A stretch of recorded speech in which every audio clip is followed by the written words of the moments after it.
আমি আমার যুদ্ধ করা পর্যন্ত দায়িত্ব পালন করেছি, এখন আমার চুপচাপ ডিপ্লয় করা হয় নাই, আমি চুপচাপ বসে আছি। আবার লাগলে আবার কোনো কিছু লাগলে আমি আবার যাব। আপাতত আমার মনে হচ্ছে যে বলার মতো মানুষ এখন অনেক হয়ে গেছে। 18 সালে ছিল না, আমি পূরণ করছি।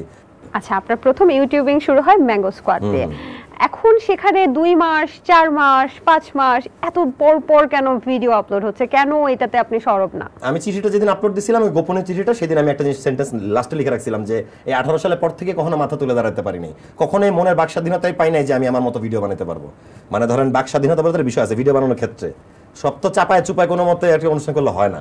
আর আমার ভিডিওগুলোতে আমি সোশ্যাল মেসেজ রাখতে চাইতাম সবসময়। মানে ম্যাঙ্গো স্কোয়াড নামটার একটা ভ্যালু আছে, কন্টেন্টের একটা ভ্যালু আছে। ইটস নট একটা fun blog, hey hello friends, আমি এরকম করছি কম। অস্থির বাড়িওয়ালাও কিন্তু একটা কন্টেন্ট, এবং এটা আমার ওই যে ফেসবুক হ্যাক করার পর যখন নির্বাচন হয়ে গেল দেশে, আমাকে ফেরত দেওয়া হলো। আমি এই ভিডিওটা বানাইছিলাম এই কারণে যে বাড়িওয়ালাই হচ্ছে আমাদের স্বৈরশাসক এবং হচ্ছে ভাড়াটিয়ারা হচ্ছে আমরা জনগণ, এবং এইভাবে করে রুলস এন্ড রেগুলেশন চলতে হবে। আচ্ছা, ওই কারণে আমি এটা প্রতীকী অর্থে বানাইছিলাম।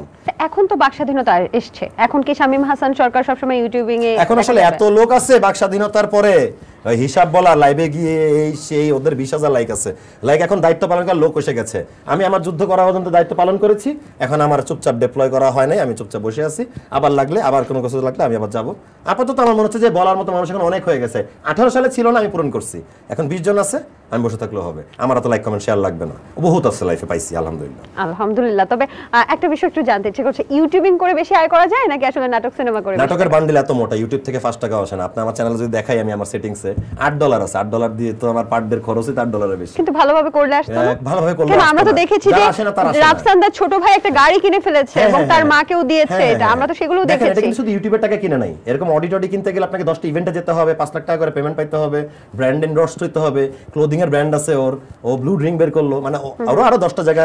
আমার কোনো বিজনেস নাই, আমার টিভি অ্যাক্টিং এ আমার মেইন টাকা আসে, মানে আমার আর্নিং সোর্স। আমি যখন ভিডিও করি তখন এই আমার আর্নিংটা দিয়েই আমি আমার ভিডিও নামাই। মানে আমি যখন প্রডিউসার থাকি, আমার টিম মেম্বাররা আমার এই বেতনের টাকাটাই আমি শেয়ার করি ওদের সাথে। সো আমার একটাই আর্নিং সোর্স, আমার একটাই ব্যয়ের সোর্স, মানে যেই ম্যাঙ্গো স্কোয়াড। সো আমার আর্ন যখন হয় না, তখন আমার ভিডিও হয় না। মানে আমি তো ছেলেবেলকে মাগনা কাজ করতে পারি না, ক্যামেরা যে ধরে তার তো একটা মিনিমাম পেমেন্ট আছে, এডিট যে করে মিনিমাম পেমেন্ট আছে, এটা হচ্ছে টিম আমারটা। সো ওই জন্য আর কি ভিডিও করা হচ্ছে না। তবে আমি এই সোশ্যাল ইস্যুস নিয়ে আমি ব্যক্তিগতভাবে ফেসবুকে কথা বলে যাব, টিম নিয়ে ভিডিও করতে ইচ্ছা করতেছে না। তবে যদি প্রয়োজন পড়ে, আমি বললাম তো, আমার মন যখন বলবে যে লাগবেই, আমি কালকে শুট করব উইথাউট এনি নোটিস আর কি। মানে আমার মন যখন চাবে যে এটা এখন আপলোড দেওয়া লাগবে, কথাবার্তা ছাড়াই আপলোড হবে।